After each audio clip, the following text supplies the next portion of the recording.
श्री संत सद्गुरू बाळूमामा प्रसन्न. नमस्कार श्रोते हो. आज आपण श्रवण करत आहात बाळूमामांचा संदेश. हा संदेश शेवटपर्यंत बघा आणि असेच बाळूमामांचे संदेश आपल्यापर्यंत पोहोचण्यासाठी पहिल्यांदा व्हिडिओला लाईक करा. चॅनलवर नवीन असाल तर चॅनलला सबस्क्राईब करून शेजारील बेल आयकॉन नक्की प्रेस करा. तुमच्या जीवनामध्ये बाळूमामांची कृपादृष्टी अखंड राहील. देवाने आपल्या बुद्धी देऊन तिचा वापर कुठं कसा कशासाठी करायचा याचा विचार करण्याचं ज्ञान सुद्धा दिलेलं आहे. तरीही आपण चुका करतो आणि दोष देवालाच देतो. आपल्या सुरळीत चालू असलेल्या आयुष्यात जेव्हा अचानक दुःख संकटे येतात तेव्हा सर्वात अगोदर आपल्याला एकतर देवाची आठवण येते किंवा सगळ्यात जवळच्या व्यक्तीची, जे आपल्याला समजून घेईल. देव आणि आपल्या जवळची व्यक्ती आपल्या दुःखात आधार देऊ शकते, परंतु आपलं दुःख आपल्याला सहन करावं लागतं. माणसाला आयुष्यात दुःख आल्यावर आणखी एक गोष्ट आठवते, ती म्हणजे आपण केलेल्या चुका. अशा किरकोळ चुका ज्या करताना आपल्याला कळत असतं की आपण चुकीचं वागतोय, तरी पण आपण त्या चुका केलेल्या असतात. आपण चुका माणूस सहजासहजी कोणाकडे सांगत नाही, पण माणसाला स्वतःला कळत असतं की आपण कुठेतरी चुकतोय, तरीही तो चुका करत राहतो. कारण जगण्याचे जे काही नियम आहेत त्यांना माणूस आयुष्यात खूप हलक्यात घेतो, क्षुल्लक समजतो. आयुष्यात येणाऱ्या जास्तीत जास्त दुःखांची मूळ कारणं आपण केलेल्या चुका असतात. प्रारब्ध, नशीब किंवा पूर्वीच्या मागच्या जन्माचं कर्म या गोष्टींना येणारं दुःख हे 5-10% प्रमाणात असतं. जास्तीत जास्त दुःख हे आपल्या मनाच्या अतिरिक्त गरजा पूर्ण करण्याच्या नादात आपल्या हातून घडून गेलेल्या चुकीचं कर्म घेऊन येतात. लोभापायी आपण चुकीची कर्म करतो, मनासाठी करतो, पोटासाठी नाही. म्हणून कर्म चांगलं करा, निश्चित फळ तुम्हाला चांगलंच मिळणार आहे. पाहून दुर्लक्ष करू नका. हे जीवन खरंच खूप सोपं आहे. असेच बाळूमामांचे संदेश आपल्यापर्यंत पोहोचण्यासाठी पहिल्यांदा व्हिडिओला लाईक करा. चॅनलवर नवीन असाल तर चॅनलला सबस्क्राईब करून कमेंटमध्ये बाळूमामांच्या नावाचा जयघोष करायला विसरू नका. बाळूमामा म्हणतात, आईची माया धरणी मातेपेक्षाही महान आहे आणि वडिलांचे स्थान आभाळापेक्षाही उंच आहे. जगात कुणी कुणाला आपल्यापेक्षा पुढे गेलेलं बघू शकत नाही, परंतु एक आई वडीलच असे आहेत की जे आपल्या मुलाला आपल्यापेक्षाही पुढे गेलेलं पाहून आनंदी होतात. श्रीमंती फक्त पैशात नाही मोजली जात. तुम्ही ज्या सवयी, दृष्टी, समजूतदारपणा आणि नीतिमूल्य जोपासता ती पण श्रीमंती असते. परिस्थितीने वजाबाकी करून ठेवलेल्या आयुष्यातच माणूसपणाची बेरीज करत राहणं म्हणजे जगणं. जेव्हा आयुष्य नकोसं वाटतं तेव्हा आयुष्य बदलायची नाही, तर जीवन जगण्याची पद्धत बदलायची गरज असते.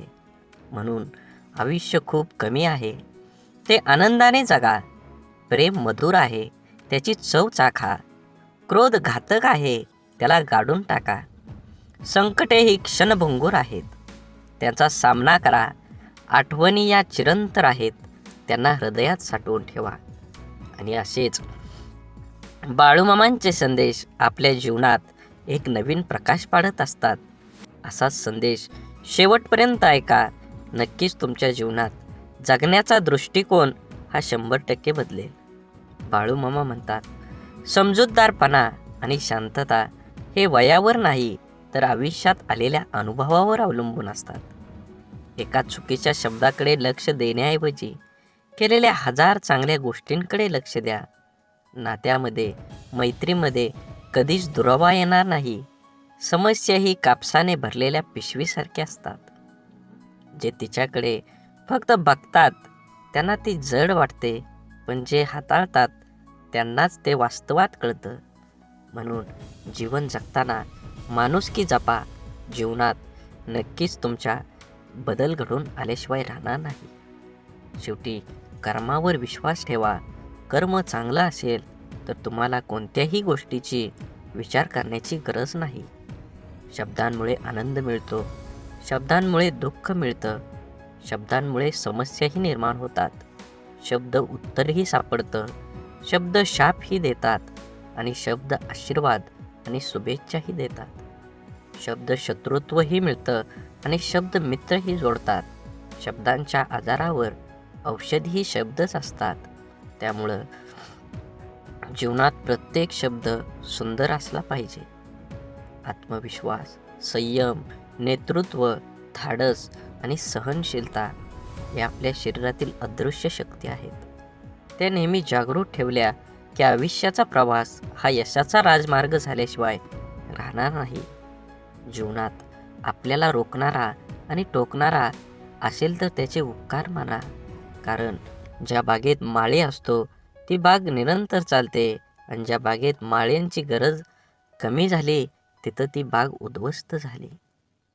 सोनं ठेवायला लॉकर सहज मिळून जातं, पैसे ठेवायला बँक सहज मिळून जाते, पण मनातील गोष्ट सांगायला योग्य माणूस मिळणं याला खूप भाग्य लागतं. आपले विचार हेच आपल्या भविष्याचा चेहरा आहे. नकारात्मक विचार केला तर प्रत्येक संधीमध्ये आपल्याला अडचणी दिसतात, आणि सकारात्मक विचार केला तर प्रत्येक अडचणीमध्ये संधी दिसेल. जेवढी मोठं स्वप्न असतात तेवढ्याच मोठ्या अडचणी पण येतात, आणि जेवढ्या मोठ्या अडचणी येतात यशसुद्धा तेवढंच मोठं मिळतं. मळलेली प्रत्येक नोट ही जरी दिसायला खराब असली तरीही तिची किंमत बाजारात असलेल्या नवीन नोटी इतकीच असते. म्हणूनच माणसानेही आपल्या मळकेपणावर कमीपणा घेऊ नये. व्यक्तिमत्वाला आणि स्वभावाला न शोभणाऱ्या भूमिका नाईलाजास्तव साकारायला भाग पाडणारा अनियंत्रित चित्रपट म्हणजेच आयुष्य असतं. विचारांच्या शक्तीचा भविष्यावर परिणाम होत असतो. किती होतो, कसा होतो हे ज्याच्या त्याच्या विचारावर अवलंबून असतो. म्हणून विचार चांगला करा, आणि नुसतेच विचार करून उपयोग होणार नाही, ते वास्तवात सुद्धा आले पाहिजेत. आयुष्यात बालपणीचाच काळ फक्त सुखाचा असतो, कारण अहंकारापासून तो लांब असतो. हम भी कुछ है हा भाव एकदा जागा झाला की त्यानंतर सुरू होतोय फक्त झुंज, स्पर्धा, तर्क आणि संघर्ष, आणि त्यामध्येच हरवून जातात सुखाचे क्षण. म्हणून बाळूमामा म्हणतात, नक्कीच तुमच्या जीवनात यश पाहिजे असेल तर निस्वार्थी भावनाने तुमचं कर्म करा. तुम्हाला त्याचं फळ हे 100% मिळणार आहे. गरजा आणि इच्छा यामध्ये खूप फरक असतो, आणि त्यांचा समतोल साधताना संपूर्ण आयुष्य निघून जातं. कधी कुणावर जास्त अवलंबून राहू नका. चालता चालता लोक विश्वासघात करतात हो. शब्द देऊन आस निर्माण करण्यापेक्षा साथ देऊन विश्वास निर्माण करणं मला जास्त आवडतं. काही वेदनांना शब्दांचा भारही पेलवत नाही. प्रत्येकाच्या स्वभावाची छटा समजणं अशक्यच, म्हणून कोण कसं वागलं हे लक्षात ठेवण्यापेक्षा त्यातून तुम्ही काय शिकलात आणि पुढे काय करावं लागेल हे डोक्यात ठेवणं जास्त महत्त्वाचं. समोरचा जेव्हा आपल्याशी बोलणं टाळायला चालू करतो तेव्हा समजून जायचं असतं, ह्या नात्याला पूर्णविराम द्यायची आता वेळ आलेली आहे. कारण जबरदस्तीचं बोलणं कधीच जिव्हाळा निर्माण करत नाही. दुःख इमानदार असतं, थेट काळजात शिरतं आणि दीर्घकाळ तुमच्यासोबत राहतं. सुख हे वाफेसारखं असतं, घडीभर रेंगाळतं आणि बघता बघता उडून जातं. तक्रारींचा पाढा वाचणारे आयुष्याचं गणित कधीच बरोबर सोडवू शकत नाहीत. प्रत्येक गोष्ट समजून घ्यायची नसते, तर काही गोष्टी समजून घ्यायच्या असतात. म्हणून या जीवनात कधी कुणाचा काळ असतो तर कधी कुणाची वेळ असते. आज वाऱ्याने उडणारा कोरडा पालापाचोळा तर कधी कालची नयनरम्य निसर्गाची पांघरलेली हिरवळ असते. जिथे निर्मिती आहे याचे निर्माल्य सुद्धा ठरलेलं असतं. म्हणून आयुष्यातील प्रत्येक क्षणांचा आनंद घ्यायला शिका. जीवन हे खरंच क्षणभंगूर आहे. जीवनात नक्कीच तुम्ही माणसं जपली पाहिजेत. माणसाला गरज पडली की आठवण येते, माणसांची गरज संपली की अडचण निर्माण होते. हा काही लोकांचा स्वभाव गुण असतो. वेळ हा एक असा तराजू आहे जो वाईट काळात आपल्या माणसांचं वजन आपल्याला बिनचूकपणे दाखवित असतो. ज्या दोन माणसांना एकमेकांना समजून घेण्यासाठी जगातला दुसरा कोणत्याच माणसांची गरज लागत नाही, तिथंच खरं प्रेम नांदत असतं. एक गोष्ट कायम लक्षात ठेवा, बाळूमामांची शिकवण ही आयुष्यभर ध्यानात ठेवायची असते आणि जीवनामध्ये आचरणात आणून चांगलं जगायचं असतं, तरच तुमचं चांगलं होईल. आपलं वाईट चिंतणाऱ्यापासून 4 पावलं लांबच राहिलेलं बरं. त्या व्यक्तीशी नातं नसलेलंच बरं, कारण जिथे द्वेष आहे तिथे कधी चांगली भावना असू शकत नाही. त्या नात्याला अर्थ असू शकत नाही. ते नातं नितळ भावनेने जोडलेलं असूच शकत नाही. जे आपलं वाईट चिंततो तो व्यक्ती आपला असूच शकत नाही. माणसाला गरजेपेक्षा जास्त मिळू लागलं की माणूस माणुसकी विसरू लागतो. ज्या माणसांच्या मनात स्वार्थ नसतो तीच माणसं चुकीला चूक आणि बरोबरीला बरोबर म्हणण्याची हिंमत ठेवतात. परिस्थितीची जाणीव असली की पावले मापात पडतात आणि आयुष्यात काही गोष्टी अशा असतात की त्या नशिबात जरी नसल्या तरी आठवणीत मात्र आयुष्यभर राहतात. अशा गोष्टींमुळेच आपल्याला आयुष्यात जगण्याची प्रेरणा आणि आनंद मिळतो. आयुष्य हे पुस्तकाचे व्याकरण सारखेच आहे. शब्दांची निवड चुकली की वाक्य बिघडतं आणि माणसांची निवड चुकली की आयुष्य बिघडतं. जीवनात कमीत कमी एक मित्र काचेसारखा आणि एक सावलीसारखा जरूर कमवा. कारण काच कधी खोटं दाखवत नाही आणि सावली कधी साथ सोडत नाही. गर्वाशिवाय बोलणं, हेतूशिवाय प्रेम करणं, अपेक्षेशिवाय काळजी घेणं आणि स्वार्थाशिवाय प्रार्थना करणं हे सर्व खऱ्या नात्यांची लक्षणं आहेत. रोज सकाळी परमेश्वर ह्या पृथ्वीवर सुखदुःखाची नाणी फेकत आहे. ज्याच्या हाती सुखाची नाणी पडतात तो सुखाचा व्यापार करतो, पण दुःखाची नाणी हाती पडूनही जो सुखाचा व्यापार करतो त्यालाच खरं जीवन जगणारा असं म्हटलं जातं. कुणाला दुःख देऊन मिळवलेल्या आनंद कधी सुख देऊ शकत नाही, पण कुणाला आनंद मिळावा म्हणून स्वीकारलेलं दुःख नेहमीच सुख देत असतं.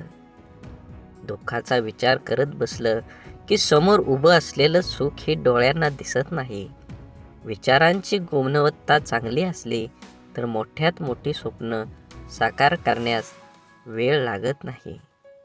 जगातील कोणतीही वस्तू कितीही महागडी का असेना, परंतु देवाने तुम्हाला जी झोप, शांती आणि आनंद दिला आहे त्यापेक्षा कोणतीच गोष्ट मौल्यवान नक्कीच नाही. माणसांचे यश हे कोणाच्या आधारावर नसतं, तर ते चांगल्या विचारावर असतं. कारण आधार नेहमी सोबत नसतो, परंतु चांगले विचार हे नेहमीच सोबत असतात. ऐकणं महत्त्वाचं आहेच, पण त्यापेक्षाही महत्त्वाचं आहे ते आचरणात आणणं. किती ऐकलं यापेक्षा आचरणात किती उतरवलं यावरच माणसाचं यश अपयश अवलंबून असतं. मी श्रेष्ठ आहे हा आत्मविश्वास प्रत्येकात जरूर असावा, परंतु मीच श्रेष्ठ आहे हा अहंकार कधीही नसावा. म्हणून नेहमी आनंदी जीवन जगण्यासाठी आनंदी विचार, आनंदी जीवन देतील अशी नवीन दिशा. ज्याप्रमाणे जीवनात दुःख येत राहतात त्याचप्रमाणे सुखही आयुष्यात येते जाते. ज्या व्यक्तीच्या जीवनात आनंद नाही तो कितीही श्रीमंत आणि निरोगी असला तरी त्याचे जीवन व्यर्थच आहे. आयुष्यात आनंदी राहणं खूप महत्त्वाचं आहे. जर तुम्ही तुमच्या आयुष्यात आनंदी नसाल तर सर्वात आधी तुम्हाला आनंदी नसण्याचे कारण शोधावे लागेल. माणसानं आपलं प्रत्येक काम आनंदानं पूर्ण करावं. प्रत्येक काम आनंदाने पूर्ण होतं. माणसाने नेहमी असंच काम केलं पाहिजे जे केल्याने माणसाला आनंद मिळतो. बोला बोला बाळूमामांच्या नावानं चांग भलं. झाडे लावा, झाडे जगवा, माती वाचवा, पाणी वाचवा, सेव्ह अर्थ. आणि मनात मामांबद्दल आणि देवाबद्दल भाव असेल तर नक्कीच चॅनलला सबस्क्राईब करून व्हिडिओला लाईक करा. धन्यवाद.